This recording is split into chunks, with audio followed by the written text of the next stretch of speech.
Көңүл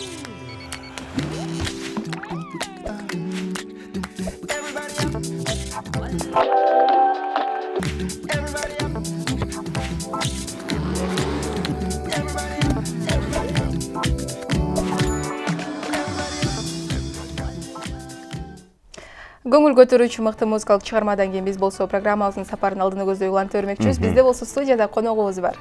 Ооба, тааныштыралы тамашоочу, КВН ойноп келаткан, юмор чөйрөсүнүн көрүнүктүү адам деп да койсок болот экен. Тааныштыралы Алатоо командасынын оюнчусу Элеман Мамасалиев бизде конокто. Кутмандагыңыз менен Элеман, кош келипсиз. Таңкы маанайларыңыз кандай? Кандай келип алдыңыз? Таңкы маанай сонун. Бүгүн биздин майрам турбайбы? Сондықтан эфирге чакыргаңыздар үчүн чоң рахмат. Майрамыңыздар менен. Рахмат. Саат канчада ойгондуңуз? Мынакей саат 9-дан 11 мүнөт өттүр. Адатта таңыңыз эмне менен башталды? Бүгүнкү таңыңыз кандай башталды? Бүгүн мен негизи азыр атам больницада. Эртең туруп атама тамак алып бардым. Сагайып кетсин. Шыпа берсин. Ошондон келип, үйгө барып, кийинип, сизде чашып келдим. Бүгүн ушул КВНчилердин майрамы экени, тамашаочулардын, негизи эле тамаша адамдарга тамаша тартуулаган адамдардын майрамы экени тууралуу маалыматыңыз бар беле? Кече күнү билдим, чынын айтсам. Ал барып коюңуздар айтты. Жакшы. Кече айтканбыз, алдын ала куттуктап, жакшы. Келиңиз эми тамашоо чөйрөсүнө келели да. Тарыхына канча жылдан бери ойноп келатасыз? Команданы түзүлгөнүнө канча убакыт болду? Мен негизи Түрк лицейде окугам. Түрк лицейде 2010 жылы 10 класс болчу. 2010-да каникулда Бишкекке келдим. Тамашаны билчүмөсмүн анда. Үйгө келсем, үйдөгүлөр көрөт экен да, тамашачы. Эжем айтып калдым, аны көрсөң депчи. Ал кезде DVD, дисктер толтура экен. Мен башында мурда орус КВН эле көрчүмүн. Кыргызча кандай болот экен деп бир койгом. Коюп аябай билгем биринчи. Ошондон кызыгып баштап, анан 10 класста лицейге барып, лицейде ойноп баштадым. Биринчи жолу. Анан тамашого 2013 кышында. Ошондон бери аралашып келатасыз эң сонун. Ооба, тамашоочунун синоними мындайча айтканда куудул деген сыяктуу болуп калат экен да. Анан өзүңүздө мына ушундай куудулдук даремет ар бир эле адамда боло бербейт. Негизи эле жашооңузда өзүңүздөгү мына ушундай шыкты кандайча байкап калгансыз? Талант десе болот. Мен ошо лицейде эле биринчи жолу коркком аябай сахнадан. Кандай болот экен, башында сөзүн унуткам, мандраш болуп толкунданып чыкканда бирде мен ката айтып салгам сөздү. Негизи башка айтсам, туура эмес айтып салганда элдер мен адашканым үчүн күлүшкөн, күлүп кол чабып эметкенде ошол жагып кеткен мага. Ошондон кийин сахнада жагып баштады, ушундон баштап эле. Университеттен да ойногом, Ататүрк Алатоо университетинде. Анан Алатоо командасы жакын эле убакта Казакстанга барып дагы бир сүйүнүчтүү кабар менен кайтып турсуздар, же байгелүү орунду алып келип. Ушул сынак боюнча, ошол лига боюнча, ошол тамашалар боюнча, ошол кездеги эмоциялар жөнүндө бөлүшө кетсеңиз. Мен негизи Өзбекстанда төрөлгөм да. Өзбекстанда төрөлүп чоңоюп, анан Казакстанда чоңойгом. Казакстанда чоңоюп, Кыргызстанда окуп калдым. Турцияда да жашап калдым. Насага. Ошого мен мурдатан кичинекей кезимден бери Казакстанга мындай эмелер бар да, сезимдер бар. Бала кез чоңойгондон жакшы көрөм Казакстанды. Биринчи жолу Астанага барган эмесмин, Алматыда чоңойгом. Астанага КВНге барасыңар дегенде аябай сүйүндүм. Толкунданып уктай албай, бир күн калгандачы сумкамды даярдап, кадимкидей эле мировой бир жерге бараткандай, Олимпиадага бараткандай сүйүнүп, поездду караткан, Алматыга бардык, Алматыдан дальше Астанага поезд менен кеттик. Поездде да уктай алган жокмун. Толкунданып. Толкунданып. Жакшы. Ошол Астананы көрүп аябай сонун шаар экен, өтө өнүгүп, Европада эле болуп калыптыр. Андан кийин 3 жолу бардык. Биринчи жолу фестивалга бардык кышында. Сезонго өтүш үчүн фестивалга барып, сезонду көргөзүп, жогорку лигасына өттүк. Жогорку лигасына өтүп, анан апрелден баштап кайра барып баштадык. Жакшы, мынакей кандайдыр бир элдерге тамаша тартуулоодо элдер мына ушул тамашаңыздар элдерге өтүмдүү болбой калган учурлар дагы болсо керек негизи мына ушундай учурларда кырдаалдан кантип чыгасыздар, тамаша элдер күлбөй калган учурларда? Негизи тамаша оңойдой көрүнөт. Кээде 15 минутта уступать этиш үчүн 2 жумалап дардын аз, 2 жумалап уктабай неш болуп, сабактан бир аз кетип калып. Андай учурлар баарында эле болот. Тамашадан кирбей калып, учуп кетип. Ошол убакта юмор адамдардын эң машакат иш болуш керек. Ошол убакта эң негизгиси духун түшүрбөшүң керек. Духун сындырып. Жакшы, билдирүүлөр бар. Башка өлкөдө төрөлүп, башка өлкөдө өсүп, башка өлкөдө окуган экенсиз. Ошондо жалпысынан канча тил билесиз деген экен? 6 тил билем. 6 тил билесиз. Эң сонун. Санап бербейли. Кыргызча биринчи. Кыргызча билем, эне тилим. Кыргызмын, аны Өзбекстанда төрөлдүм десем, өзбексиң дешет. Кыргыз. Кыргызмын. Кыргызмын, өзбекче билем. Казакча билем, түркчө, англисче, орусча. Насса. Жакшы. Көп тил билет экенсиз, эң сонун.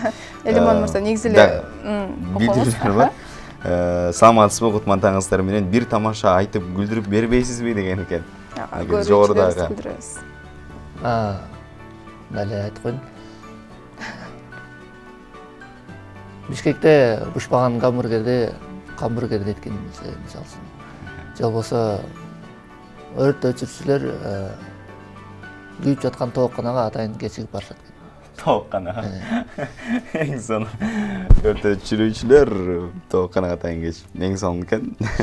Элиман мырза, мынакей сыртыңыздан кандайдыр бир токтоо мүнөз адам туюлат экенсиз. Өзүңүз негизи азыр балким эфирден сүрдөнүп жатасызбы же өзүңүз жашоодо кандайсыз? Жашоодо ушундай элем дейсиз. Серьезный. Бизде биринчи келгенде Санжар Мукиев азыркы белгилүү алып баруучу Ататүрк Ата университетинде ошол КВНди башкарчу ошол байкебиз. Ошол үйрөткөн КВНчик деген сахнада гана күлдүрүш керек. Сахна сыртында күлүп, кыйкырып, өзүн мактанбайлы скромно жүрүш керек депчи. Жакшы. Ошол сөзү. Бизде билдирүүлөр барбы? Жакшы. Тамашаны сиздердин курамда көбүнчө ким жазат деген экен командада? Мен көп тамаша жаза албайм. Бизде Айыз деген досубуз бар, бою кичинекей. Мен жанымда жүргөн.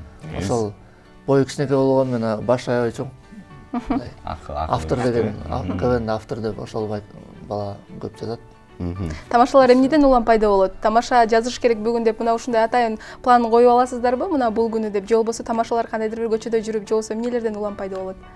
Көбүнчө эки түрдө болот. Актуальный, мисалсын, азыр шайлоо жөнүндө көп тамаша болду, бул ачылыш оюнда. Анан тамаша жазганда репетициядан эле чыга берет. Отуруп алып эле мындай кылбайлы деп сүйлөшкөн эле чыгып кете берет, кээде чыкпай калат.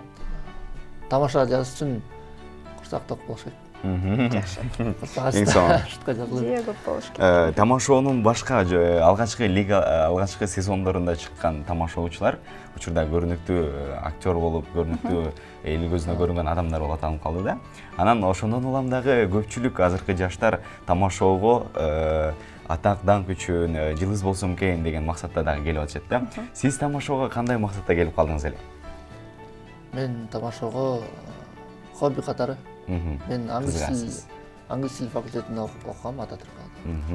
Лицейде англис тилинен олимпиадага катышып жүрчүмүн. Анан лицейде окугандарды келгенде уже 7-класста өткөндөрдү кайра 1-курстан кайталап окуп баштадык да. Мен ал темаларды уже билчүмүн. Бош убакыт көп. Мындан сырткары эмне менен алектенесиз? Мындан сырткары футбол ойнойм. Эң Алып барам. Концерт, корпоративдер. Эрке баласыз. Тасмада образ жаратуу алдыда планда барбы? Кызыгуу. Клиптерди тартып жүрөсүз, билишибизче. 2014 адашпасам. Кышында бир киного, кыска метраждуу киного тартылгам. Жакшы опыт алгам. Жакшы. Буюрса киного да катышкым келет, буюрса. кесибиңиз боюнча тил жаатында экенсиз. Котормочусуз ошондо. мугалим. Мугалимсиз. Эң сонун. Алдыдагы пландар кандай? Мугалимдикти таштап чыгармачылыкка биротоо кирип кетейин деген ойлор барбы? Киного тартылып, ушул чыгармачылыктын түйшүгүн көтөрөм деген пландар барбы? Мен бир мамлекетте көп жашай албайм да. Мисалы үчүн айтпайм Өзбекстан, Кыргызстан, Казакстан, Турция депчи. Ошого мен быйыл виза жасаган да Америка. Америкага кеткенсиз. Англисиядагы тамаша ойной бересизби? Албетте. Ал жакта кыргыздар көп да. Америкада. Кыргыздар көп. Ооба. Жакшы. Биз сахнадан көргөн, биз тамашалардан ойноп жүргөн элеманды мынакей буюрса жанынан да көрүп отурабыз. Кадырман телегөрүүчүлөр, сиздерге да кызыктырган суроолоруңуздар болсо 56 56 72 сандарына чалып узатсаңыздар болот. Ошондой эле 0702 60 83 11 60 83 11 номерлерине WhatsApp аркылуу билдирүүлөрүңүздөрдү узатсаңыздар болот. Ооба. Ал эми негизи эле мисалы эл аралык кароо сынактарга дагы барып катышып калам деп атасыз да. Анан ал жактагылар менен биздин тамашалардын айырмачылыгы кандай? Казакстанда биз казакча ойнойбуз. Казакча ойнойбуз. Ал казактар аябай патриот эл келет экен. Мисалы үчүн орус лигалары жок мынакта. Орусча лига ачылса жабылат экен да. Жалаң казакча болуш керек депчи. Күлдүрсөңөр да казакча күлдүргүлө, тилде өнүктүргүлө депчи. Анан барганда бир аз мен казакча билем да. Барганда эле тамашаларды казакча которуп, билбеген сөздөрдү казактардан сурап, ошону жаттап чыкканда көбүнчө Казакча ойнодуңуздар. Тамаша кылганда сөздү азыраак кылыш керек казактарга. Анткени биздин акцентти алар түшүнбөйт. Ошого көбүнчө сөздөр аз тамашаларды ойноп, ошентип. Канчанчы орунду алып келдиңиздер ошондо? 16 командадан 3-чү орун. 3-чү орун. Эң сонун мактанарлык нерсе десек болот экен. Биз болсо дагы бир билдирүү бар, кызыктуу билдирүүлөр келип атат. Саламатсызбы элеман, боюңуз канча сыр болбосо деген экен. Кызыктуу суроо. Боюм 1.94 болуш керек. 1.94. 2 метрге чык болсоз эң сонун. Дагы бир билдирүү. Жашоодо тамаша көйсүзбү? Бул суроого жооп берип өттүк. Дагы бир тамаша айтып бериңизчи деген экен. Дагы бир тамаша. Команда менен келсек, миниатюраларды ойноп салмак. Команда менен келсек жакшы болмок. Тилекке каршы келбей калышты бир аз. Дагы бир тамаша Колобок повесился. Жакшы. Эл көп билген тамаша. Жакшы. Урматтуу телегөрүүчүлөр, сиздер дагы учурдан пайдаланып биздин конокко өзүңүздөрдүн сурооңуздарды узатсаңыздар болот. Мындан тышкары өзүңүздөрдүн жакын адамдарыңыздардын бүгүнкү, демек баарыбыздын майрамыбыз тамаша күнү, жакын адамдарыңыздарды тамашага салсаңыздар болот. Ошондой эле туулган күн ээлерин дагы куттуктоого чоң мүмкүнчүлүк түзүлүүдө. Ооба, дал ушундай. Биз болсо улан терилди. Анан тамашоодо баягындай учурлар болуп калат эмеспи? Өзүңүз да жогоруда айтып өттүңүз, тексттерди унутуп калган учурлар болот депчи. Анан тамашоочулар бир гана күлкүнү ойной алган жактырлык чеберчилиги күчтүү гана эмес, мындай тапкыч, ойлуп тапкыч, орусча айтканда импровизировать этип келе турган инсандар болуш керек да. Сизде ушул жөндө канчалык деңгээлде ошондой учурлар болду беле? Кызыктуу окуялардан бөлүшө кетсеңиз. Импровизация деген, негизи разимкада импровизация болот го. Кээде чыгасың разимкада, аябай бат ойлонуш керек, 30 секунд. Чыгып туруп жооп берейин деп атсаң, сенден мурда чыгып бирөө жооп айтып салат да. Ошондо өзүң жоготпой сразу жооп таап кетсең дейт, анткени эч ким сени бүтпөйт. Жооп бербесең минус балл болот. Ошондуктан көп болот андай учурлар. Жакшы. Эң сонун. Биз болсо албетте дагы бир ирет бүгүнкү майрамыбыз менен куттуктайбыз. Андан кийин сизге болсо сөз соңунда эркин микрофон, бардык өзүңүздүн мына ушул тамаша лигасындагы оюнчуларды бүгүнкү майрамы менен куттуктай өтсөңүз болот. Бүгүн тамашаочулардын майрамы. Бүгүн бардык КВНщиктерди, тамашаочуларды майрамы менен чын жүрөгүмөн куттуктайм. Ар бир КВНщик үчүн, тамашаочу үчүн жалгыз эле кыял болот. Чемпион болуу. Чемпион болгондо башкача сезимдер болот экен. Мен ал сезимдерди билбейм. Биз көбүнчө жарым финалдан ырып кетебиз. тамаша. Болот экен сезимдер, билбейм, Кандай сезим, кандай болот экенин билбейм. Ошого бардык негизи Ала Тоо биздин жигиттерге ушул 10-сезондо, юбилейлик сезондо чемпиондук сезим кандай экенин даамын татуу насип болсун дейм. Буюрса. Жана сиздерге да чоң ийгиликтер каалайм. Рахмат чакырганыңыздар үчүн. Ырачылык эле, кадырман теле көрүүчүлөр, бизде тамашаучу Элеман Мамасалиев болду. Маегибиз дагы сиздерге жакты деген ишеничтебиз. Ал эми биз болсо музыкалык Кезекте музыкалык чыгармага барабыз.